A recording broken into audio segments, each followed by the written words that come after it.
And it is the Saturday Coffee Klatch with Heather Lofthouse and yours truly, Robert Reich. And we are here with you to talk about the highs and the lows and the very lows of the week. Heather, what's on the agenda today? So let us talk about the tragic bridge collapse. Let's talk about white-collar crime. I'm talking Sam Bankman-Fried, Trump. How about money in politics, big money in big politics, and then taxes. And we have a special guest to join us to talk about taxes. Well, it sounds like a very uplifting 25 minutes. Action-packed. Yeah. So where do we begin? The bridge. Yeah, so horrible. You go. Well, it's interesting. The way this has been framed by the right-wing media has been all about immigrants. That this is somehow the immigrants were responsible, or it was an Indian vessel with Indian crew. The reality is that the people who died, who were repairing the bridge, That's it. who were working overnight on jobs that most Americans would not want, they were all immigrants. Only one of them was undocumented, but they perished. And Yeah. I think the lesson here ought to be is that immigrants are doing huge number of really dangerous jobs, and we should be very grateful. That's it. It was 2 a.m, right? 1:30, something like that. The power went out. The Dolly, I think it was called the Dolly, the ship, and it ran into the bridge, and they were filling potholes. I mean, they were doing road work in the middle of the night, and 6 of them tragically died.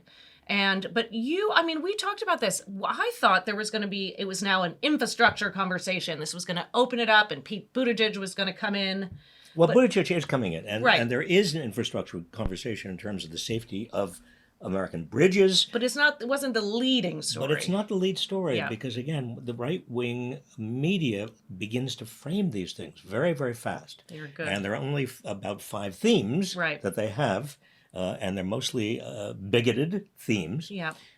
But I think that this could be opening out into a very important discussion about the positive aspects of immigration. Seriously. Right. Exactly. Okay, let's move on because we do have a guest, so we got to be quick. Yes. So Sam Bankman-Fried, 25 years. 25 years. Well, it's interesting. White-collar crime is not something that gets a lot of publicity, but it is something that is a big part of our system, our criminal justice system. As we know, Donald Trump Hello. is part of it, and part of the white-collar crime criminal justice system. But also we know that the conventional wisdom is that white-collar criminals get off. But Sam Bankman-Fried is going in for 25 years, even at a minimum. It's Right. going to be 20 and years. he'll appeal it, but we'll see. But And then, but if you also look at Elizabeth Holmes, do you remember Elizabeth Holmes? I mean, of course. The Theranos. Theranos. She's in for 11 years. Mm-hmm. Who else? Bernie Madoff. Yes. Do you know how many years he was in? It was a lot of years. I can't remember, but a lot. 150 years for Was Bernie. it? Yeah, and he's going to be an old man by the time he gets out. I think he was an old man going in, with all due respect. And he didn't come out. But white-collar criminality is a big, big, big deal. And a lot of these prosecutors, both state and federal prosecutors, do want to go after these criminals. Is there more accountability now than there once was? No, there Great. isn't. You remember some of the cases that came up in the early parts of the century when you had the big scandals, Enron, for example. Mm-hmm. Well, those people went to jail. Yeah. Several of them. I remember. And some of them are still in jail. Yeah. Okay, well, so we need more to be done on that. Okay, big money in politics.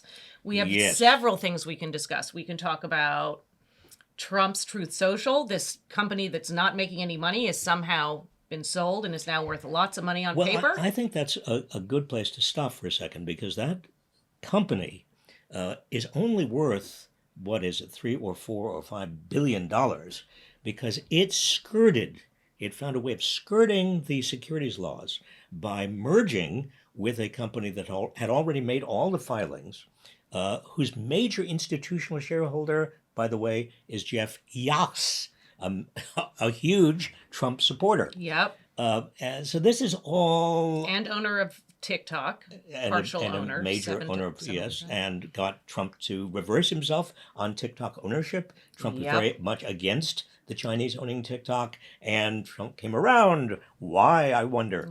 It's a mystery. So this is but the big payoff, the billions of dollars in payoff, really can't be separated from, I believe, from what are essentially campaign contributions. These are donations. A lot of people who are getting involved and have been involved in making Truth Social very, very valuable Right. are people who want to bail Trump out. Also convenient, no, that he couldn't get any bonds, but ta-da! Now we're on NASDAQ. That's convenient. It is very convenient and suspicious. Suspicious. I know.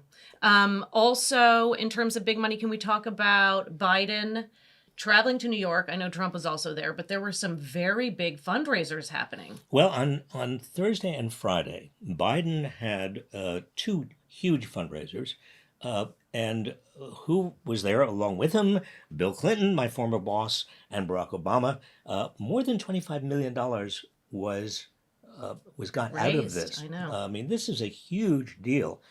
Trump, just to make sure that everybody knows that he's even bigger, he has organized a fundraiser for next week with the goal of $33 million. Now let's hold him to it, shall we? Yeah, let's hold him to it. I love that he picks 33 million after. You just had to go above the 25. But what worries me, Heather, yes, he had to go above the 25. What worries me is that this is big money. This is like RFK deciding that his vice president is going to be somebody who is a hugely rich Very and wealthy. can underscore and bankroll RFK Jr.'s presidential bid. I mean, we take for granted, we've normalized giant money, huge money in politics, at the same time that the rich are getting fabulously richer. More and more the nation's income and wealth are going to the top. If anything, we should not be normalizing I know. big money in politics. I know, but it's not looking good. That was an interesting one, RFK's running mate, who had been married to Sergey Brin, and so it's lots of tech money. And the tech money, this again, people say, well, why should we be worried about big companies becoming even bigger and consolidated and more monopolies? Why should we be worried about all of this money and wealth going to the top? Well, the answer is democracy. Yeah. And it undermines democracy, inevitably undermines democracy. I know. And there's so many, these are two examples, right? It's the fundraising and then the people who are trying to become vice president. Those are two different games. Exactly, but they're merging into the same game. I know. If present trends continue, 4 years or 8 years from now, you're going to say, well, I would like to be president because I've got $1 billion, and this is going to cost me. I think that already happened. I think it did. Also, I wish you'd been talking about this. Yeah. Money in politics and inequality. Yes, I would like to start talking about it. You have been warning us. Yes, 45 years of warnings. Okay, maybe we'll heed them. Okay, taxes are coming. It's tax season. It is. Great. Are you excited about paying your taxes? No. I like some of the benefits of doing it. I'm happy to be a tax-paying citizen. I don't like doing my taxes. And we are in California, which is a very low-tax jurisdiction. Oh, it's nothing. Nothing. But so why don't you tell us who our guest is? Well, our guest here today is Solana Rice, who is the president of Liberation in a Generation. Wait a minute, I left something out. Solana. Action. Liberation in a Generation Action. Solana, thank you for joining us. Thanks for having me. I'm so excited to be in conversation. And you are a tax expert, among other things. What should we be thinking about in terms of tax season? Well, it's here. Besides the Beyoncé album, of course, we should be thinking about the fact. I want to come back to the Beyoncé Yeah, album. we'll put a pin. Because I don't know what you're talking about, but we'll come back to this. I know, and I want to come back to it too. Pin. It's tax season. We all have to pay our taxes. Heather, did you No. do your tax? Okay. Yeah, I have not done my taxes yet. I am looking forward to it because I think it's a lovely civil duty. And Oliver Wendell Holmes, the great Supreme Court justice, said taxation is the price we pay for a civil society. Yes. There it is. There it is. Now, when we started the tax code back in what, 1913? Well, the tax code did begin. The legislation was earlier than that, but you're right. Progressive. It was progressive. Right? It Yeah. was supposed to distribute all the resources of our nation. So that if you were poor or middle class or working class, you paid a larger portion. Right.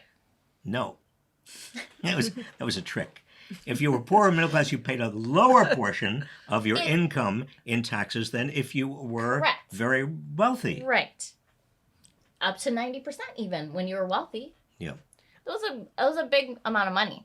I'm old enough to remember when it was 90. The top marginal tax rate was 92% under Dwight Eisenhower. That is There not you go. nothing. That is not nothing. Wow. That is Yeah. quite But so okay. we're 5 years Yes. past Trump having. That's right. That's right. And in 2026, the tax cut that Trump and Ryan put in are expiring. And what's going to happen? What are we worried about? So we're worried that we will still have this fairly low income tax rate, the personal income tax rate, and fairly low on very, very wealthy people. on very, very wealthy Yeah. people, and pretty low tax rate on corporations too. Yeah. Now, they're already finding a lot of ways to avoid their taxes. Yeah. I think this is something that a lot of Yeah. people don't understand or at least focus on. The one big thing that Trump did for his backers was to reduce taxes on big corporations and the very wealthy. That's right. This was their quid pro quo. This was their big benefit, and they want it again. They want an extension Yes. of that tax cut. They wanted an extension. And look, they sold it on this idea that, oh no, this is really good for everyone. The benefits will be spread out over the entirety of this bill. No. A whole bunch of it went immediately, like the studies show, immediately to corporations and wealthy folks. This is an important point. December 2017 was when this was passed.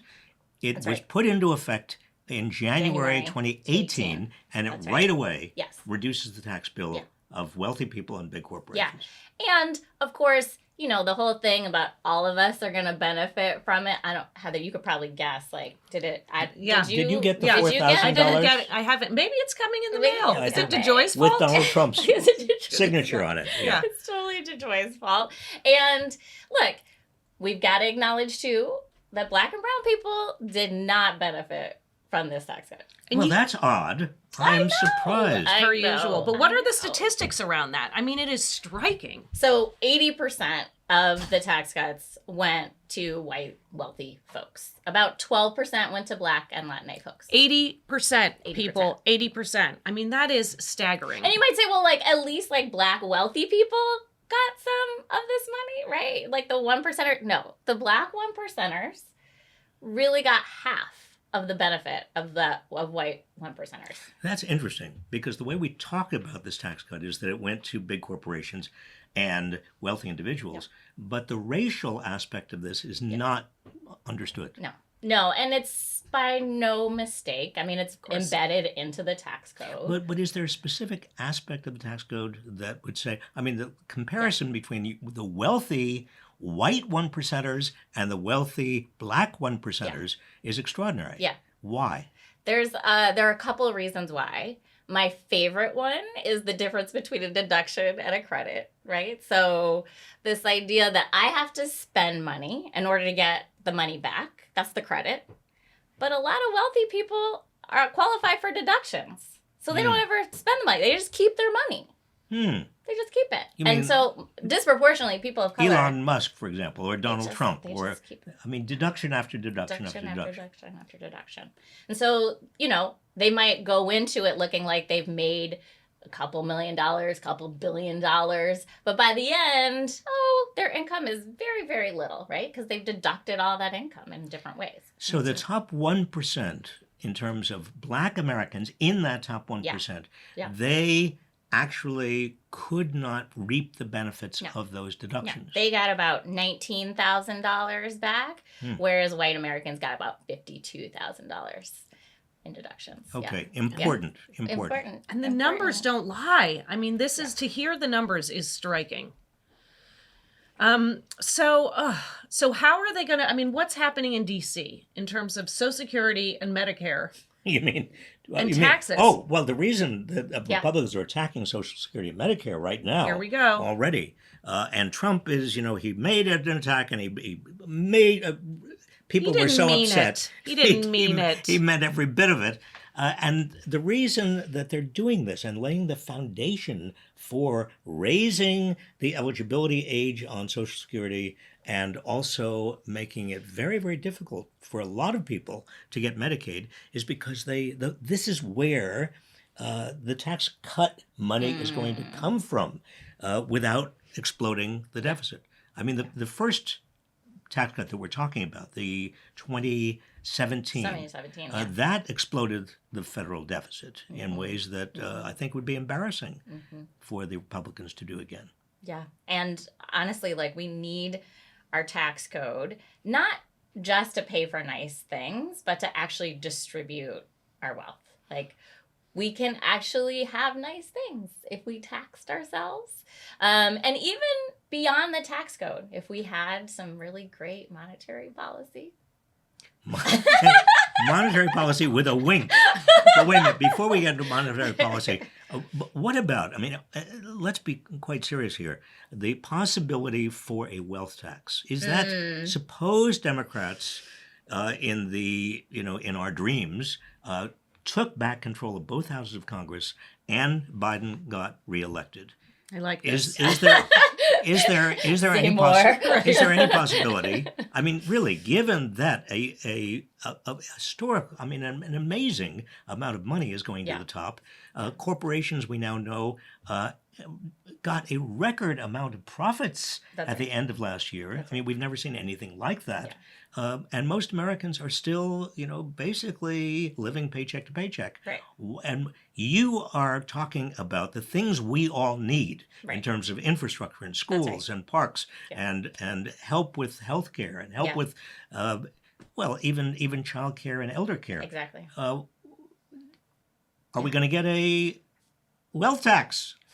Yeah, what do you think? We absolutely need a wealth tax. I don't know if we're going to get it, though. I think a lot of folks have to understand that we're not all going to be wealthy. You just said, like, oh, I don't really love paying. A lot of people don't love paying their taxes. Yeah. Right? I love paying my taxes. It's actually something that I get a kick out of.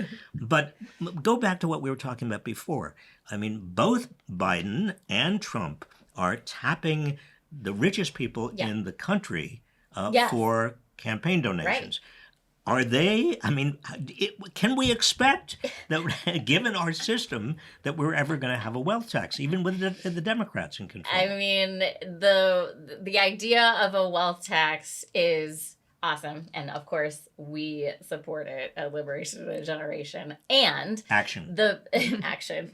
And the folks that benefit from it, it's not in their interest. It's just not in their interest. And they're lining the pockets of the folks that... Well, that's so there is a paradox, a kind of a tension here. I mean, I think that the Democrats have got to get ahead of this and get big money out of politics. Do I remember right that Senator Warren introduced a wealth tax legislation a few years ago? Yeah. She did. Yeah. And Bernie was right there behind her. And so the progressive wing of the Democratic Party is clearly in favor of wealth tax. Yeah. But whether the establishment part of the Democratic Party, I don't know. I'll say that we need it, but also that our tax code is supposed to support the well-being of all of us, whether it be, like you said, infrastructure, healthcare, and what we have found is that over the course of this last Tax Cut and Jobs Act, we have about $1.2 trillion going to support these things. Over 12 tax provisions, but they're not going to you and me. They're not going to Black and brown folks.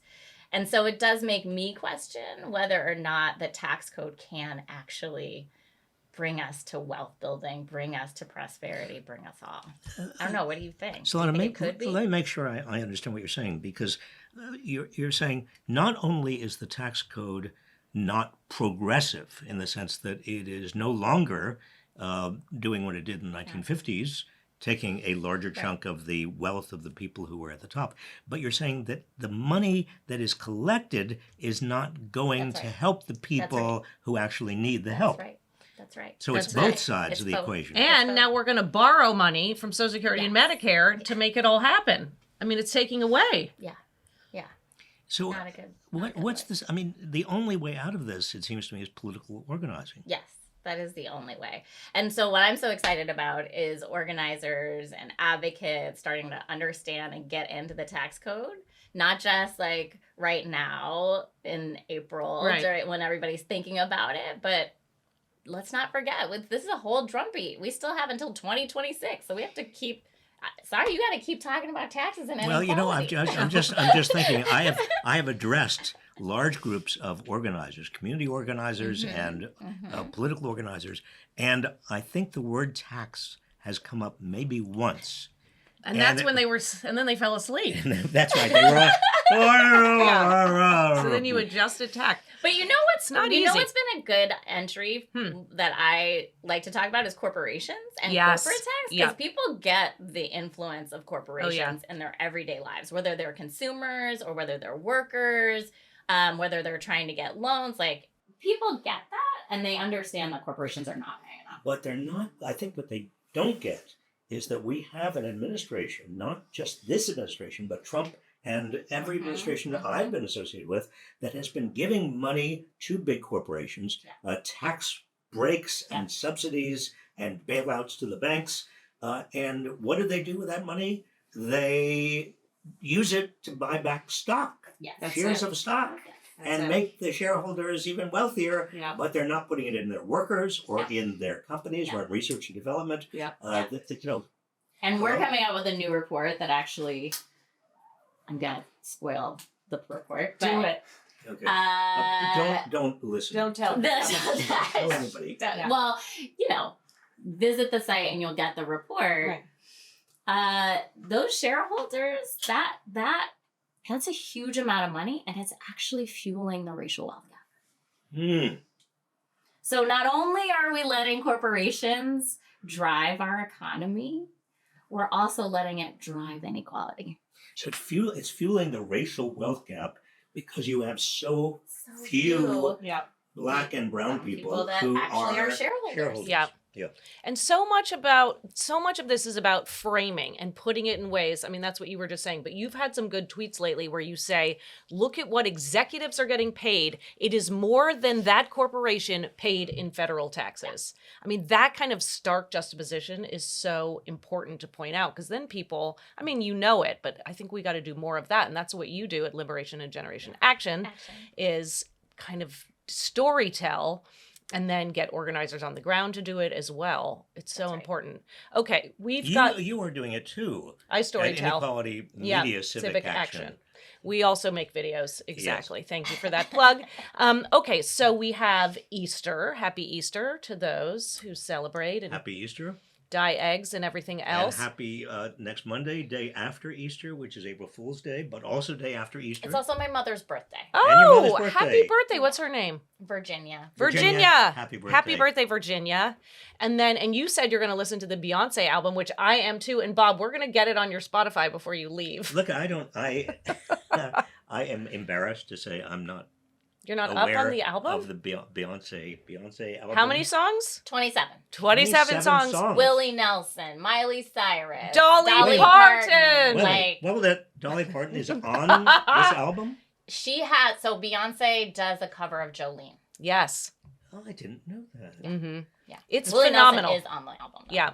That is fabulous. You haven't heard Texas Hold'em? It's a great song. No, sing. No, you can't. First of all, our video will be taken down. Also, you don't try and sing the goat on your podcast. I mean, are you kidding? Okay. All we need for her is to drop a track on taxes. That's really it. I mean, not the worst idea. I think 9 to 5. Hey. The next is taxes. Yeah. Pay your taxes. Yep. True. Thank you for coming, Solana. Solana, thank you. So Thank you. good. And thank all of you for joining us. We will see you next week.